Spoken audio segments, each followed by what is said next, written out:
విడుదల part 2 trailer చూసా. Part 1 కంటే డబుల్ ఇంపాక్ట్ క్రియేట్ చేసేలా కనిపిస్తుంది. కేవలం 4 కోట్ల బడ్జెట్‌తో విడుదల పార్ట్ 1 స్టార్ట్ చేశారు.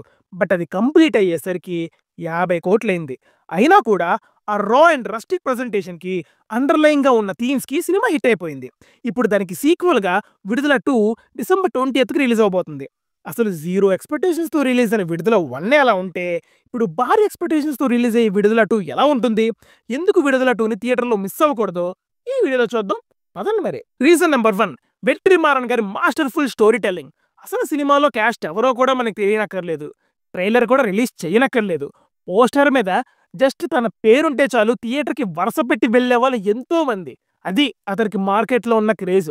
అంతెందుకండి, ఇండియాలో టాప్ ప్రొడ్యూసర్స్ అండ్ మన టాలీవుడ్‌లో కూడా ఎంతో మంది ఆయనతో వర్క్ చేయడానికి వెయిట్ చేస్తున్నారు. ఇంత నమ్మకం ఉంది ఆయనకి. అండ్ ఈ నమ్మకం కూడా ఊరికే రాలేదు. 'విచారణ', 'అసురన్', 'బడా చెన్నై' లాంటి కల్ట్ క్లాసిక్ సినిమాలని ఎగ్జాంపుల్స్‌గా తీసుకుంటే వాటన్నిటిలో ఒక విషయం ఉంటుందండి, అణిచివేత. సొసైటీలో తక్కువ జాతి వాళ్ళని అణిచేయాలనుకోవడం ఆర్ తక్కువ జాతి వాళ్ళకి జరిగే అన్యాయాలు. సినిమాని ఒక బోల్డ్ సబ్జెక్ట్ పైన బేస్ చేసుకొని ఒక బ్యూటిఫుల్ అండ్ ఎంగేజింగ్ డ్రామా చేయడంలో వెట్రి ఈస్ మాస్టర్ అనే చెప్పాలి. అతని ఫిలిమ్స్ ఎక్కడ ప్రీచిగా ఉండవు. ఆ సినిమాని చూస్తున్నంత సేపు ఆ వెట్రి వరల్డ్‌లోకి అలా మునిగిపోయి ఉంటాం మనం. ఇంకా విడుదల విషయానికి వస్తే, దీనిలో ఒక సెన్సిటివ్ పాయింట్‌ని డిస్కస్ చేస్తూ కంప్లీట్‌గా మనల్ని ఆ సినిమాలో ముంచేసేలా చేశారు. వైలెంట్‌గా ఉన్నప్పటికీ ఆ వైలెన్స్ ఆ పర్టిక్యులర్ సిట్యుయేషన్‌లో చూపించడం అవసరం అనిపించింది. వైలెన్స్‌తో పాటు ప్రతి రోల్ ఒక ప్రాపర్ క్యారెక్టర్ డెప్త్ ఉంటుంది. దానివల్ల ప్రతి క్యారెక్టర్‌కి మనం బాగా కనెక్ట్ అవుతాం. వెట్రిమారన్ గారు ఫస్ట్ పార్ట్‌ని అంత వైలెంట్‌గా ప్రెజెంట్ చేస్తే, సెకండ్ పార్ట్‌ని ఇంకెంత వైలెంట్‌గా ప్రెజెంట్ చేస్తారో మరి. రీజన్ నంబర్ 2, విడుదల పార్ట్ 1లో మనుషుల మధ్య జరిగే యుద్ధాల కన్నా వాళ్ళ ఆలోచనలు, వాళ్ళ సిద్ధాంతాల మధ్య జరిగే యుద్ధాలని చూపించడం. ఇక్కడ నుంచి స్పాయిలర్స్ ఉండబోతున్నాయి. మూవీ చూడకపోతే జీ5లో ఫ్రీగా ఉంది, ఎళ్లి చూసేయండి. విడుదల మూవీని ఒక 1 లైన్‌లో చెప్పాలంటే, it's a battle between 2 different political ideologies. అంటే ఒకవైపు పోలీస్ వాళ్ళేమో మేము జనాలని కాపాడుతూ ఉంటాం అని అంటూ ఉంటే, మరొక వైపేమో పోలీస్ అంటేనే దొంగలు అని నమ్మే నక్సల్స్. ఈ 2 డిఫరెంట్ ఐడియాలజీస్‌ని పర్ఫెక్ట్‌గా బ్యాలెన్స్ చేస్తారు. సూరి క్యారెక్టర్ ఏమో పోలీస్ పాయింట్ ఆఫ్ వ్యూ నుండి ఉంటే, విజయ్ సేతుపతి గారి క్యారెక్టర్ ఏమో నక్సల్ పాయింట్ ఆఫ్ వ్యూ నుండి ఉంటుంది. మనం ఎవరి సైడ్ ఉండాలి అనేది వెట్రిమారన్ గారు చాలా జాగ్రత్తగా అండ్ కంట్రోల్డ్‌గా ప్రెజెంట్ చేస్తారు. ఒకసారి మూవీని అలా గ్లింప్స్‌లా చూస్తే, విజయ్‌ని స్టార్ట్‌లో గ్రేగా ప్రెజెంట్ చేసి, సూరిని ఇన్నోసెంట్‌గా చూపిస్తారు. దీనితో మనల్ని నక్సల్స్ అంటే హేట్ చేసే విధంగా చేస్తారు. ఇది మెల్లగా మారుతూ వస్తుంది సినిమా వెళ్ళే కొద్దీ. టార్చర్ ఎపిసోడ్స్‌ని చాలా బ్రూటల్‌గా చూపించారు.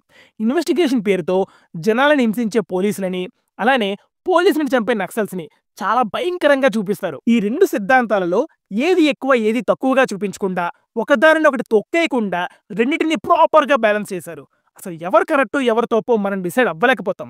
ఈ సినిమా చూసినట్టయితే, సినిమా స్టార్టింగ్‌లో ఒక single take train accident episode ఉంటుంది. ఈ ఒక్క సీన్‌తో మనకి మూవీ మొత్తం మెసేజ్‌ని ముందే హింట్ చేశారు వెట్రి గారు. దట్ ఈస్ సినిమాటిక్ బ్రిలియన్స్ అండి, అంతే. ఈ ఎమోషన్స్ అనేవి పార్ట్ 1లోనే ఇంత కాంప్లెక్స్ అండ్ హార్ట్ బీటింగ్‌గా ఉంటే, విడుదల పార్ట్ 2లో ఈ డిఫరెన్సెస్‌ని ఎలా క్యాప్చర్ చేయబోతున్నారో మనం వెయిట్ చేసి చూడాల్సిందే. రీజన్ నంబర్ 3, పార్ట్ 1లో వదిలేసిన క్లిఫ్ హ్యాంగర్స్, అలాగే ఆ మూవీ క్లైమాక్స్‌లో ఆన్సర్ చేయకుండా వదిలేసిన క్వెషన్స్. ఫస్ట్ పార్ట్‌లో సూరి సేతుపతి గారిని పట్టేసుకున్నాక, హమ్మయ్య! పట్టేసుకున్నాడురా మొత్తానికి అని అనుకుంటాం. ఈ లోపలే సెకండ్ పార్ట్ గ్లింప్స్ వేశారు. అందులో సేతుపతినే సూరిని పట్టుకున్నట్టు చూపిస్తారు. అయితే సేతుపతి పోలీసులకి దొరికిపోయాక మళ్ళీ ఎలా తప్పించుకున్నాడనేది పెద్ద క్వెషన్. ఇంకా సినిమాలో ఎలాగో 2 ఐడియాలజీస్ కాబట్టి, రెండిటిలో ఒక ఐడియాలజీనే కరెక్ట్ అని చూపిస్తారా?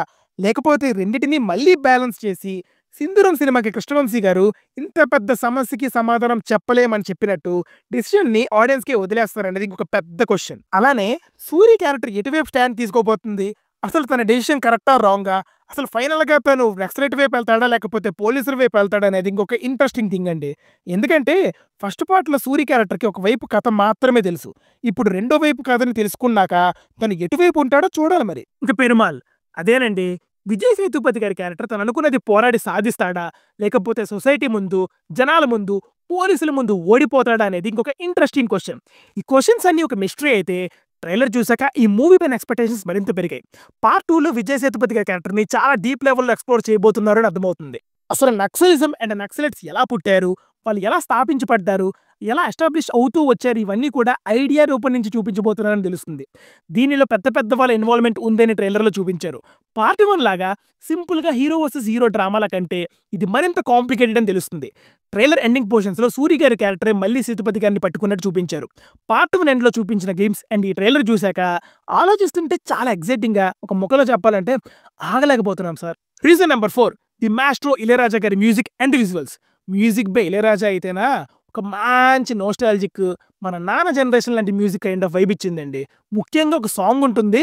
అదే అండి సూరి ఫాస్ట్ నుంచి జీప్‌లో వెళ్తున్నప్పుడు వస్తుందిగా.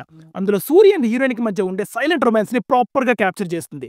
సాంగ్సే కాకుండా మూవీలో ఓవరాల్‌గా మ్యూజిక్ వర్క్ చాలా ట్రెడిషనల్ వైబ్స్ ఇస్తుంది. బీజీఎం కూడా అదే రేంజ్‌లో ఉంటుంది. ముఖ్యంగా క్లైమాక్స్ ఎపిసోడ్‌లో ఉండే BGM track suspense and thrill ఫ్యాక్టర్‌ని ఇంకో రేంజ్‌కి తీసుకెళ్ళింది. ఇక పార్ట్ 2 విషయానికొస్తే సాంగ్స్ రిలీజ్ అయ్యాయి.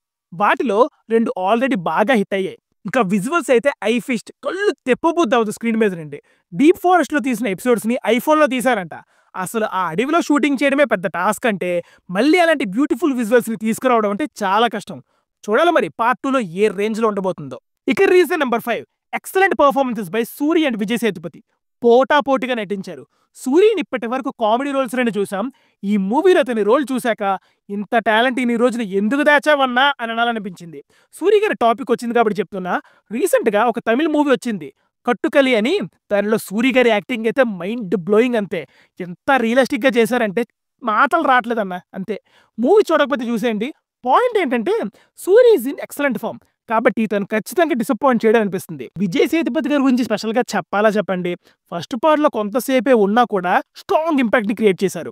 కానీ సెకండ్ పార్ట్‌లో ఫుల్ ఫ్లెడ్జ్డ్‌గా ఉంటారు కాబట్టి ఎక్స్‌పెక్టేషన్స్ బాగా పెరిగిపోతున్నాయి. సొసైటీలో జరిగేవి, ఉండేవి కళ్ళకు కట్టినట్టు చూపించడం, ఇంత పెద్ద సమస్యని దానిలో 2 కోణాలను చూపించడం మామూలు విషయం కాదండి. ఎంతో డెప్త్ ఉన్న ఆలోచన కావాలి.